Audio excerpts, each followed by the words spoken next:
Hi, and welcome back to another sample use case demonstration for HP ArcSight Logger version 6.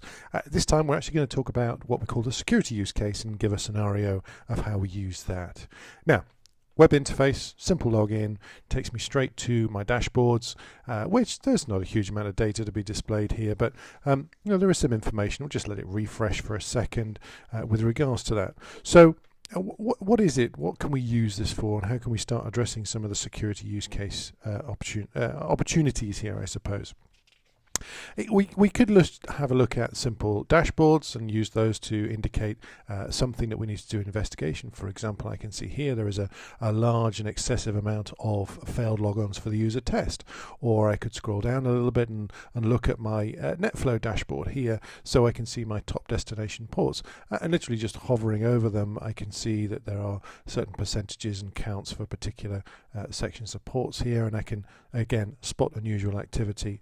A simple click and I can drill down to that data and see what's going on. Or actually, if I just actually click the view on search page, it would actually open up the search for what I've been looking for in the dashboard in further detail. So I can actually see all that information broken down here. This is what we just saw. And just to show, we could of course actually put that into a simple pie chart, which is what we have here, and it describes everything accordingly. So actually it's pretty simple and pretty straightforward of what we can do here. And it's a powerful way of doing things. Of course, we can actually just even remove some of these and actually just show what the underlying log data is on this one. So, for the search criteria we're doing here, we're just looking at, in this case, a destination port is greater than 0, and we can see that the actual device that we're getting the data from is from our Cisco NetFlow.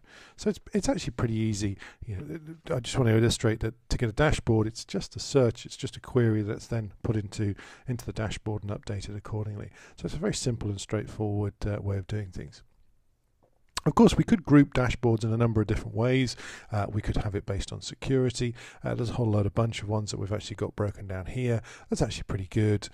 So we've got some security ones. So I actually drill down into that one and look at my security dashboards here. Or if I wanted to, I can actually look at some other stuff to do with some generic Microsoft activity that maybe we want to dig into in further detail. Alternatively, we might want to just look at, for example, our tipping point activity, so we can see some of the severity and IP addresses of what's occurring and some of the events accordingly in a very simple to use interface. So the idea is that we can just do some simple, straightforward analysis of things that we are considering to be important to our organization to do some of that. So okay, that's fair enough. But for example, say we have some information that we need to do an investigation. So we're onto the actual use case now of what we want to look for. So let me just get rid of that and just do a simple search to display all data. So, okay, we've got a large number of information in here. Actually, let me just select that to be the last hour, do a quick search, and then we can see there's a huge amount of data in there. This is just a test environment and nothing more. So we've got something like 300,000, nearly 400,000 events. How do we start digging through that, and how do we start looking for information? Now, this is actually a scenario that was based on the NASA leak of data a few years ago, and names are the same from that. But for example, we just want to look, and we can use a simple free text search for doing that. So we just look at DG Chung, for example, which is the name of the person that leaked a lot of this data in the first place. I can just hit search. It just does a search. In fact, I've just done that for the last hour.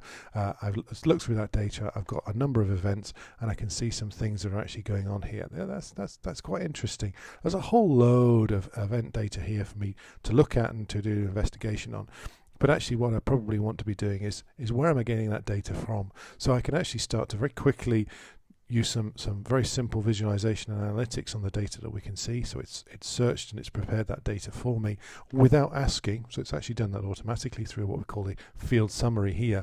It's told me that the vast majority of this data has come from Oracle systems and the audit logs, but there's also some additional stuff to do with Exchange and Windows as well.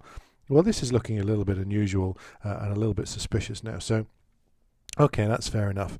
We probably need to be digging into this in a bit more detail.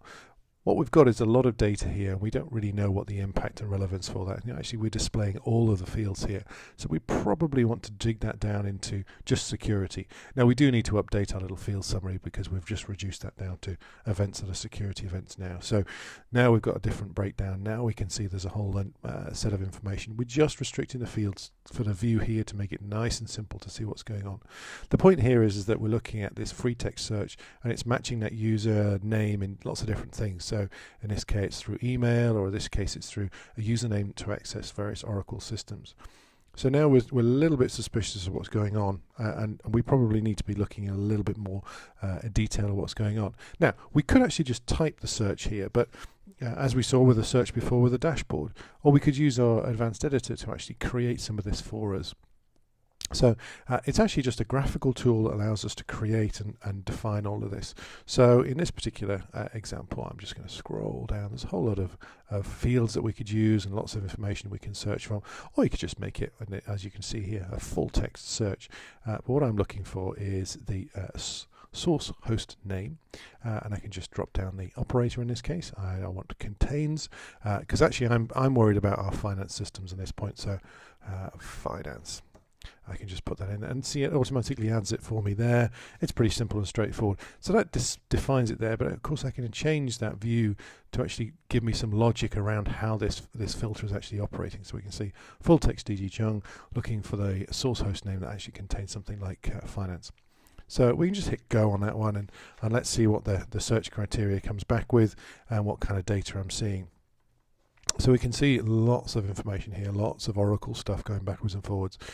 I could actually, thinking about it a little bit logically, I could try and look at this in a bit more detail. So maybe I want to do a further search here, and maybe I want to do, is there any FTP in here as well? So let's do a search on FTP. Oh, that's good. So, he has not actually used an FTP command, or we've not had any logs from our FTP server from this point. So, okay, well, that's something to go on. So we just step back a second as part of this investigation. So we can scroll across and we can see lots of data here, but we can see some further information of the users and the information that's going backwards and forwards here as well. So we probably need to be digging into this in a lot more detail to try and understand. But what I do know, and what I have as part of my investigation to understand the user, is that this particular username, it has multiple usernames. So actually, I probably want to make this a little bit more. But just to illustrate, they can actually type this. So I want DG Chung or D Chung, and then get the right bracket, and then do a search for that.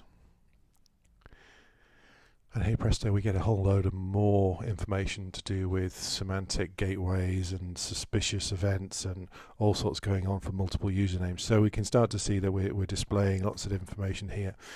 We probably want to put this in a bit of a chart to give us a view. Let's just stick that in the top 10, because it's by default 10 chart based on the name of the event. So let's just see what's going on and see the information here. And again, I could just set that to be, for example, a pie chart to see the relevance of that. And more importantly, now we can see there's a whole string of events that have occurred between these usernames through finance systems. We can see there's created users and deleted users and granted roles, and more importantly, change some of the system auditing capabilities here. So this is something we probably want to be doing a lot more investigation on to actually drill down to the accesses he had to the various Oracle systems.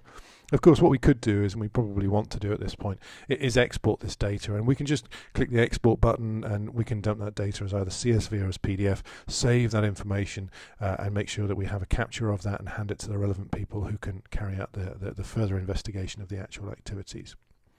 So okay, that's fair enough, but we probably also want to be carrying out some reporting capability as well to make sure that we can do an investigation of what's going on around some of this as well. So we do have some report functionality. It's just bringing up a simple dashboard around some straightforward reports that are created here.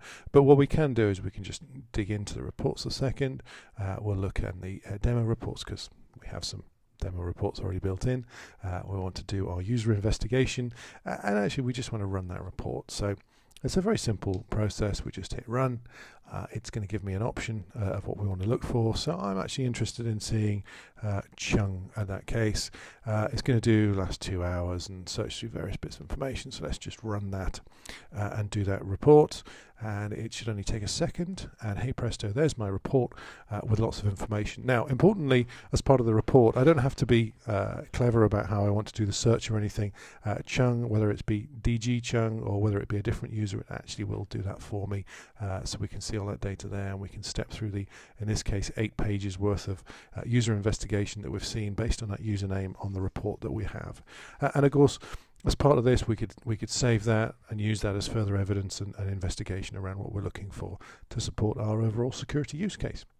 And with that, I'm going to draw this very quick demonstration around security use case using HP Logger version 6. Thank you very much.